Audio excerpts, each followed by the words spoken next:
Hi friends! Welcome to another art video. Today we're going to be a little introspective here. For the last few weeks, I've actually been watching a few Skillshare classes and I've been trying to get out of an art funk, and I think a lot of it has to do with struggles in my identity as an artist, versus an identity as a designer versus identity as an illustrator. And I've been pretty much like not been drawing for the last few months, at least apart from like what I get in Etsy, and doing a couple of things here and there for a market. So my husband and I have decided to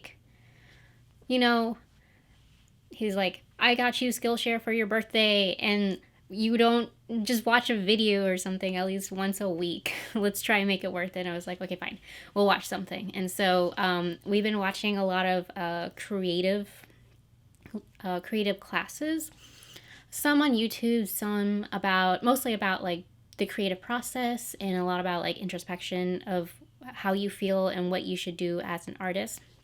And I think doing this consistently for the last few weeks and be able to watch like a Skillshare 2, 3, 10-minute class like each morning has been very helpful, and kind of showing me like, okay, long-term goals. Where do you see yourself as?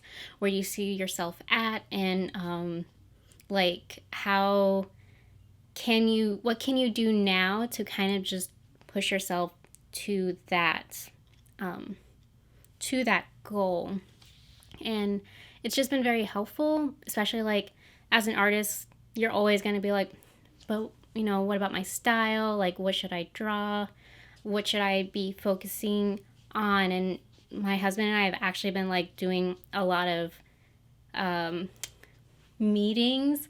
I like to call them creative meetings, but we'll spend an hour at the pool just talking, or we'll go take a walk and we'll just talk, or we'll go out to dinner and we just like talk creative ideas. We kind of just like pretty much bounce ideas off of each other and see what kind of sticks, or just like, him telling me like, hey, we have a lot of potential.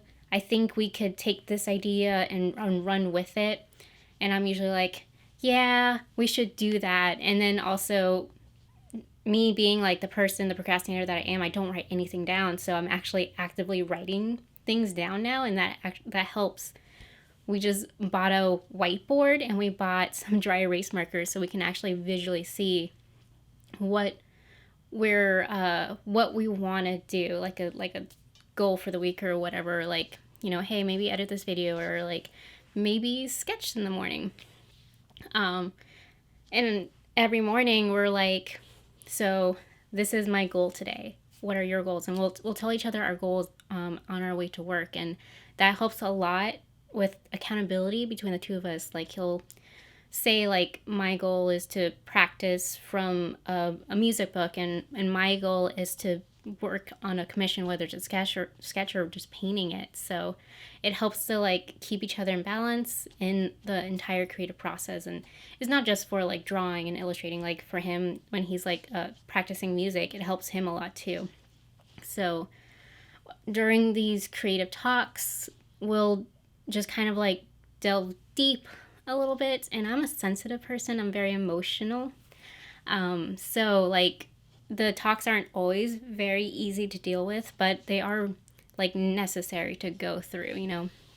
So the Skillshare class that I have been watching with Andy J. Pizza, he's like an amazing illustrator who uses his experiences to create his own kind of style, and he like goes hard in all the markets that he wants to do. And basically, what he's saying is to like, if you want to have a specific market, you want to find your niche in a specific market, then you need to be making like side projects. And so like, that's been super helpful in like guiding me in my art. And so I have like a couple of ideas brewing up here, and I can't wait to share it with everybody once I'm like actually finished with it.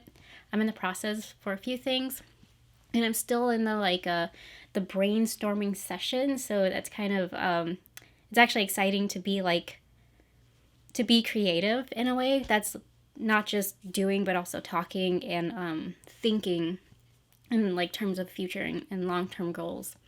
And so like I knew that like I wanted to identify my niche, which is drawing diversity through portraiture.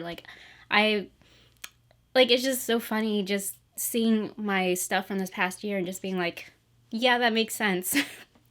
That's all I want to draw. I want to draw people's faces, but I want to draw more than just the one person, you know.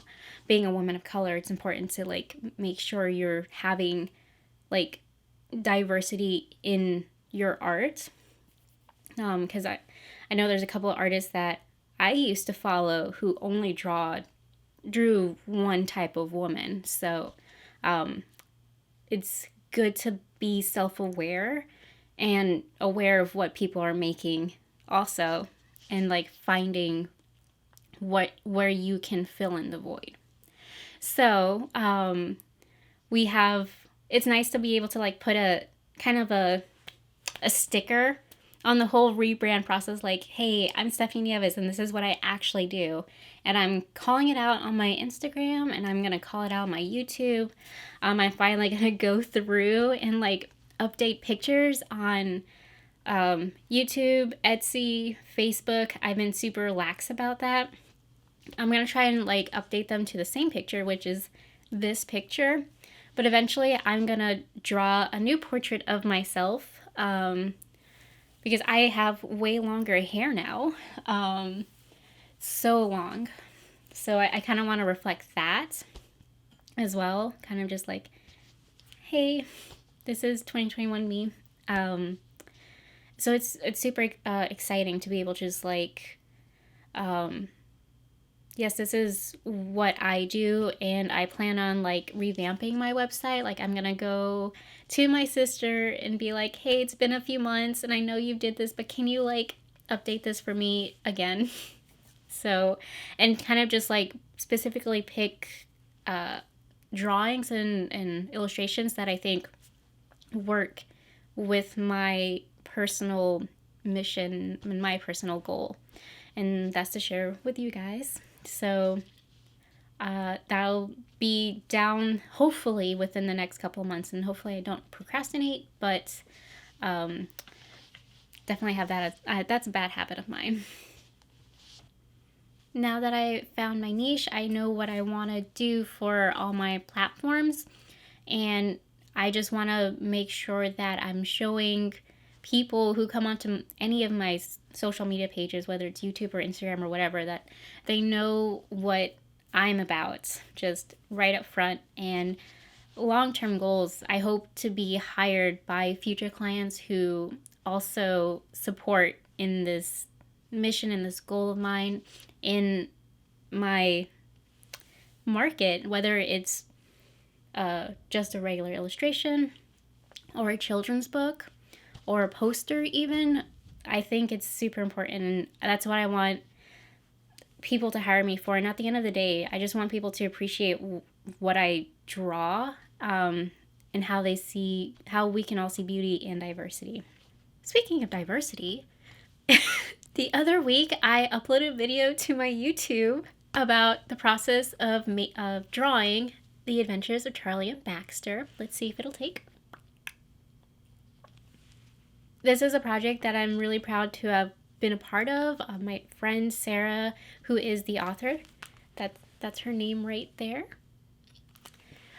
She came up to me and told me this idea about having more children of color being more prevalent in the tech field. And so I was like, yes, let's do it. And I think it's it has a really important message, and I think it's super important for future kids to read this. And if you are interested, it is on Amazon, but I will be doing a giveaway, and you can follow me on Instagram for more of those details. Don't forget to like, comment, and subscribe. And thank you for watching. Until next time. Bye, friends. Thank you for coming to my TED Talk.